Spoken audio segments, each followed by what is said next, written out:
Sebuah penjara kedatangan seorang pembunuh dengan tato di sekujur tubuhnya yang kekar. Ia pun menjadi penghuni baru dalam penjara. Seorang gendut melempar ciuman kepadanya. Yang lain dari ranjang bagian atas juga menatapnya. Mereka seperti sangat menyambut kehadirannya. Petugas patroli pun tertawa mendengar suara mereka. Mereka berdua mencoba melihat suasana di sana. Ternyata si gendut telah tergeletak di lantai. Ia tanpa ragu menatap petugas itu. Mereka tertidur. Ini adalah sebuah penjara ketat yang berisi orang-orang menyeramkan. Setiap dari mereka memiliki tenaga yang begitu kuat. Di pagi hari, ketika Jason sedang sarapan di kantin, seorang berkepala botak datang menghampirinya. Kedua orang yang duduk di sebelahnya pun langsung pergi. Nampaknya sang senior ingin membuli dirinya yang masih baru di sana. Orang itu berdiri, mendekati sarapan Jason, lalu meludahinya. Jason berusaha untuk sabar dan tidak mencari masalah. Saat itu juga dari belakangnya muncul seorang keparat lagi. Kau itu yang membunuh istrimu sendiri, ya? Atau terkena kasus pedofilia? Kedua kalimat itu benar-benar membuat Jason emosi. Ternyata istrinya dibunuh oleh pembunuh misterius. Dan ketika ia terbangun, tangannya tengah memegang sebilah pisau. Sudah istrinya meninggal, ia juga harus masuk penjara. Sosok di belakangnya pun tidak berhenti menyindirnya. Jason sudah tidak tahan. Ia mengambil piring sarapannya, lalu menghajar muka mereka. Si botak pun diam-diam meninjunya dari belakang. Tempat makannya pun mulai penyok. Saat itu petugas keamanan membawa senjata lalu mengepung mereka. Dan pria yang mencari gara-gara itu pun babak belur dihajar Jason. Petugas penjara memberitahu bahwa Jason telah memancing keributan. Sebab si botak yang ia hajar barusan adalah senior di penjara itu. Ia pun dibawa ke ruangan kepala lapas, Lisa. Ia mencari Jason karena sebuah tujuan. Ternyata, Jason pernah menjadi seorang pembalap mobil yang handal. Dan penjara itu mengadakan perlombaan mobil maut secara berkala. Lomba itu adalah lomba yang begitu kejam dan menyeramkan. Sedangkan mereka akan mendapat untung yang banyak dari siaran langsung yang diadakan. Juara terakhir lomba ini adalah seorang pria bertopeng yang telah menang 4 kali. Namun ia meragukan pria bertopeng itu di lomba kelima ini. Pria bertopeng itu memiliki kemampuan yang tak terkalahkan. Demi rating dan popularitas, ia meminta Jason untuk menyamar menjadi pria bertopeng itu. Sebagai imbalan, jika ia menang maka ia akan dibebaskan. Demi membuktikan kejadian di balik kematian istrinya, ia pun setuju. 3 orang ini adalah rekannya dalam geng mobil.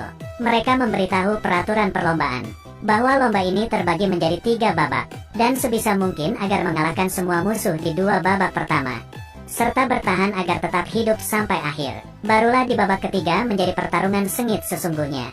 Saat itu, sekumpulan orang mendatangi mereka, sebut saja si meriam.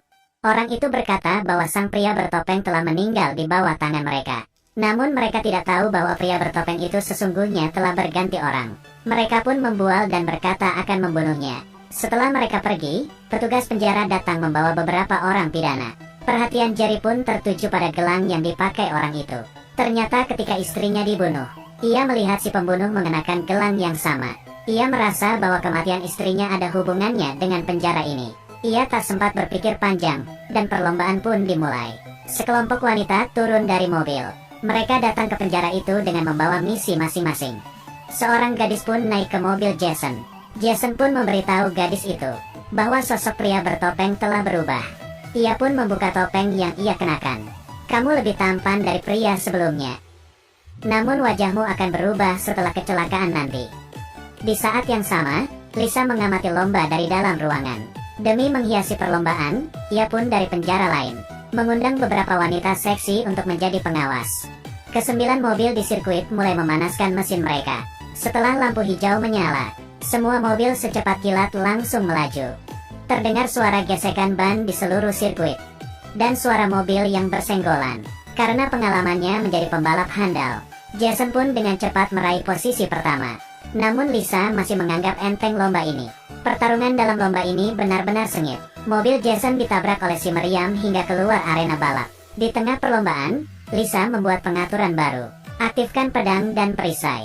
Setelah mengaktifkan pedang dan perisai, mereka yang melewati tutup lubang jalan bergambar pedang akan mendapat senjata.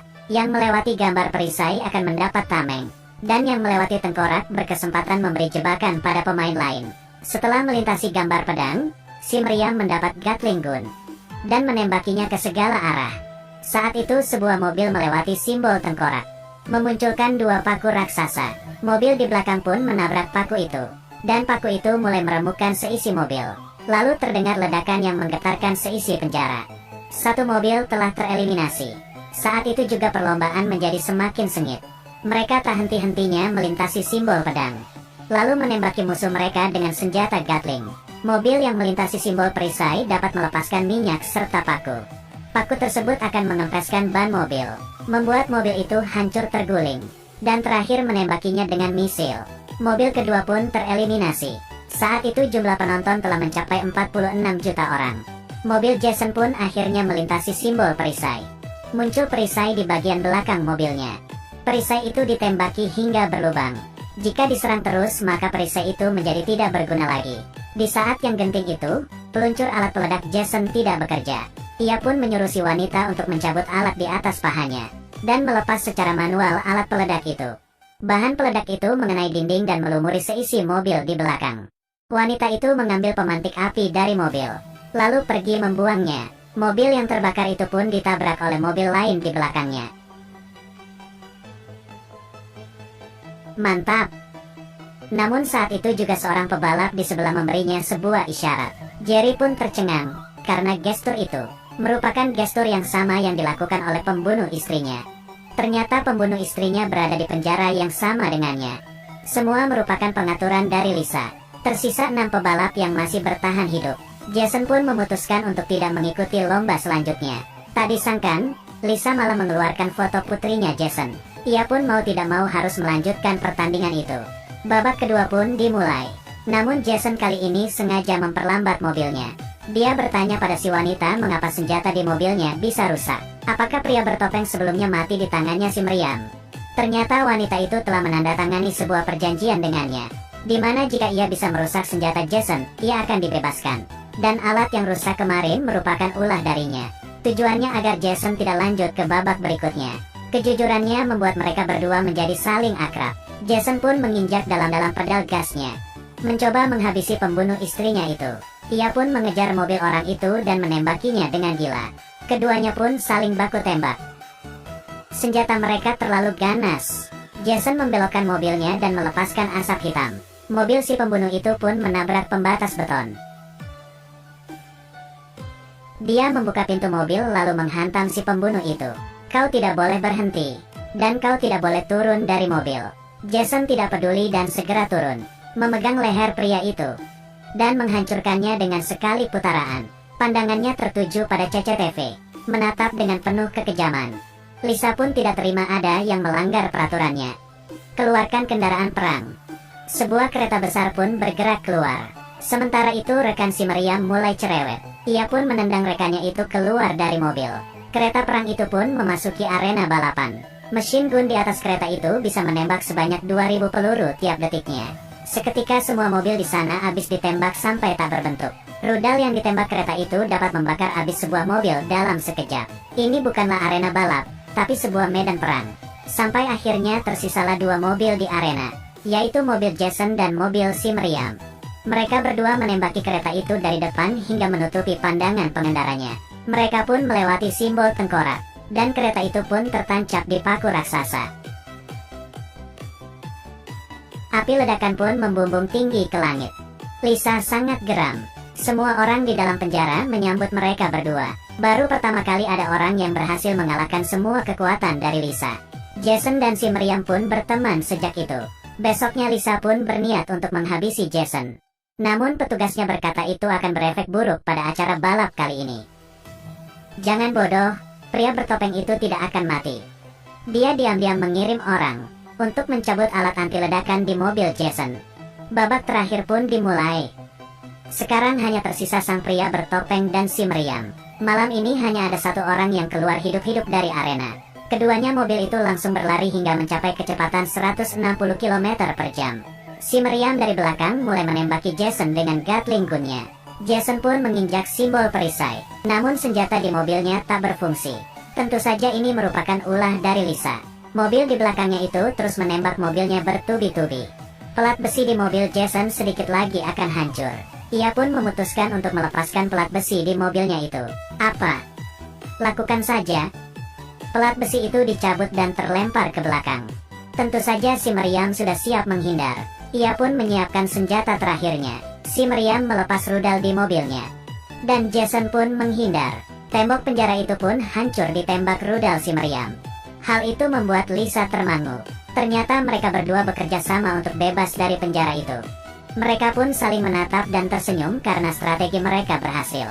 Lisa pun dengan geramnya langsung mematikan siaran. Dan mematikan semua senjata yang ada di mobil mereka. Dan ia pun menekan tombol peledak. Namun bom itu ternyata telah dijinakkan sebelumnya. Ia pun mengirim pasukan dalam jumlah yang besar untuk mengepung mereka berdua.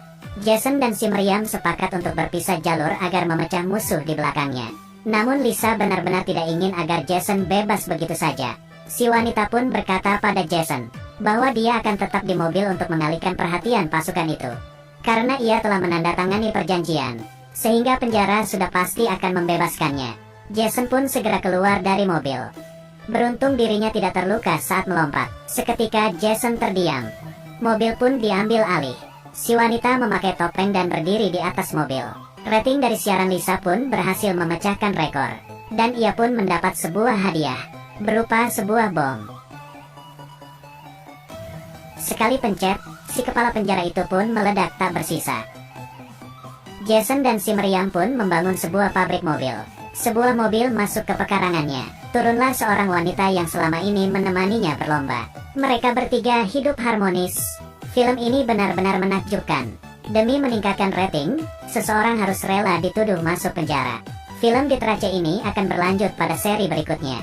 Bagi yang suka, jangan lupa follow ya.